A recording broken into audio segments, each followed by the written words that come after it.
Meus amigos, cá estou eu de volta, novamente, e hoje para abordar um assunto que está efervescente, pelo menos lá na Europa. A senhora Christine Lagarde está com problemas. É, Hoje ela voltou a falar e a apoiar a alta das taxas de juros lá na Europa. É um cenário que não se via há anos, afinal de contas ela estima que em março as taxas de juros voltarão a subir. E aqui eu só queria fazer um parênteses, porque quando nós fizemos a nossa live no dia 9 de fevereiro, uma das abordagens que eu dei muita ênfase foi efetivamente à política monetária. E agora, é como se fosse um complemento daquela live, porque a Christine Lagarde está a fazer e está a dizer, efetivamente, o que de forma básica nós falamos naquela live. Imagina, ela está a dizer que com o crescimento da China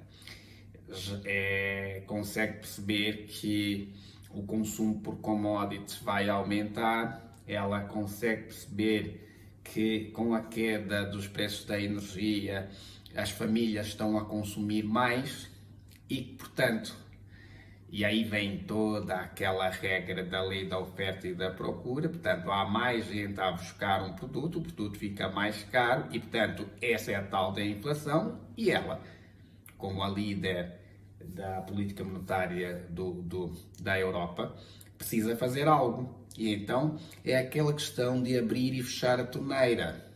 O que é que ela está a fazer? Ela aumenta a taxa de juros, os bancos passam a ter menos folga, menos dinheiro para emprestar, portanto as famílias reduzem os seus créditos, porque o crédito fica muito alto e, portanto, elas não podem, e as empresas também não podem se alavancar num momento desses. E olha, parece um contrassenso, não é verdade?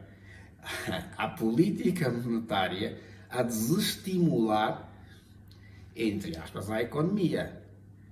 Precisam, porque são remédios, para que tenham uma linha muito ténue.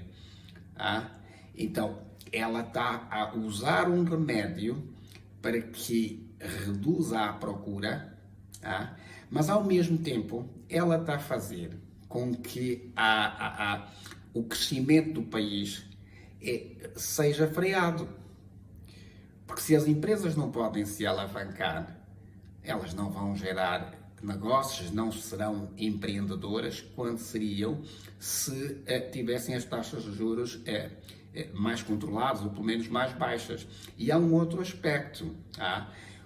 Se vocês forem ver o que desenvolve muito a economia nos Estados Unidos, são as Big Techs lá do Silicon Valley, não é verdade? E porquê? Ora, se eu percebo que a taxa de juros está muito baixa, então eu preciso movimentar o meu dinheiro. Eu preciso fazer com que o meu dinheiro trabalhe por mim. O que é que eu faço? Eu vou e aplico numa Amazon, aplico no Google, aplico na Meta. Porquê? Porque essas ações são super bem valorizadas. Vou lá, aplico, no lugar de deixar o dinheiro no banco com uma taxa de 1, 2%. Do contrário, se a taxa de juros começa a crescer e eu percebo efetivamente que é melhor eu colocar dinheiro no banco e fazer com que o dinheiro a dormir seja remunerado, eu deixo de colocar dinheiro nas Big Techs. E é por isso que entre a pandemia e agora nós percebemos muito a volatilidade das ações das empresas de tecnologia é muito alta e portanto, a perderem valor de mercado. Porque os investidores, percebem não. Para quê, Para quê? Se está a reduzir o consumo e ao mesmo tempo eu posso trabalhar esse dinheiro de uma melhor maneira do que numa startup, por exemplo. Para que é que eu vou colocar dinheiro numa startup se existe uma política de redução de consumo? Para que é que eu vou encomendar microchips lá de Taiwan se há redução de consumo dos iPhones, dos Samsungs, enfim, dos smartphones da vida? Parece um contrassenso, mas pronto, é um papel que ela tem, por isso a Lagarde in trouble. Ela está. O que é que ela vai fazer? Epá, ela já disse que até março vai aumentar novamente e, portanto, eu só estou a puxar esse assunto porque tem tudo a ver com o que nós falamos, tem tudo a ver com o que nós falamos na live e o que nós temos falado por aqui e que vamos falar no treinamento. Tudo a ver, tudo a ver. É a política monetária, ela vai lá, abre e fecha a torneira, vê que o consumo está muito alto, portanto tem que tirar esta alavancagem dos bancos para que as pessoas, ao irem ao banco pedir dinheiro, percebam que está um pouco mais difícil porque a taxa de juros está muito alta. Então, este foco todo na atual situação da Europa ajuda a entender tudo o que nós temos falado aqui no canal, tá? Eu gostaria que vocês entendessem efetivamente isso. E hoje, ao ouvir a Christine Lagarde, eu lembrei-me de um vídeo que tem circulado. É um vídeo do TikTok, salvo erro, que tem circulado de um senhor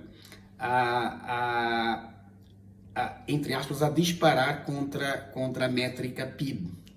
Diz ela assim, não, olha, não tem sentido medir o desenvolvimento das nações pelo PIB, porque imagina, se tirarem o nosso oxigênio para respirar, quando nos entregarem, se tirarem o oxigênio para respirar, o PIB vai cair. Quando nos entregarem o oxigênio, o PIB vai subir. Então ele faz uma análise superficial, que eu fiquei com a sensação que antes daquele trecho, provavelmente existiu alguma outra abordagem, ou depois uma abordagem, porque pareceu-me uma análise um tanto ou quanto tendenciosa, porque aparentemente ele atira do mensageiro, que é o PIB. O PIB é só uma métrica. O PIB não tem culpa se alguém tirou oxigênio ou colocou oxigênio. Se nós formos observar bem, na época da pandemia, houve a necessidade de cilindros de oxigênio, não sei se é assim que se diz, em algumas regiões e em todo o mundo. As empresas, como no Brasil a White Martins, por exemplo, vendeu e vendeu. Ora, se o PIB é o Produto Interno Bruto, obviamente, se houve um aumento de uma atividade económica, vai crescer o PIB. Então, eu acho que há aí uma confusão e pronto. Isso me preocupa porque esses vídeos, eles circulam com uma velocidade. E o texto era a explicação mais inteligente que eu vi sobre o PIB. Era o texto que estava lá. Preocupa-me. Se nós falamos que o PIB, e agora estamos a ver a Lagarde, este senhor deveria sentar-se à mesa com a Lagarde e dizer a Lagarde que, olha, o PIB não faz sentido. É com o PIB que os Estados fazem os seus orçamentos. Os Estados dizem assim, olha, nós vamos fazer um financiamento na ordem de 15% do PIB, enfim, não sei. O superávit primário está na ordem de 10% do PIB. É um parâmetro, um parâmetro económico que ajuda as nações a terem um suporte técnico e traçarem as suas políticas.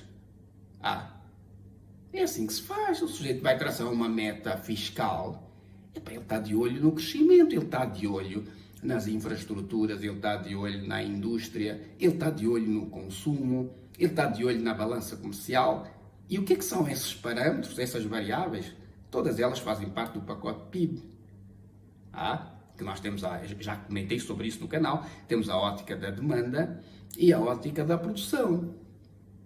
Então fica um pouco difícil entender um indivíduo chegar à internet e dizer que não faz sentido medir o desenvolvimento das nações pelo PIB. O que ele pode dizer, e aí numa análise social, é que não devemos destruir, e sim construir. Portanto, se tiras o oxigênio das pessoas, o ar para elas respirarem, nós estamos a destruir.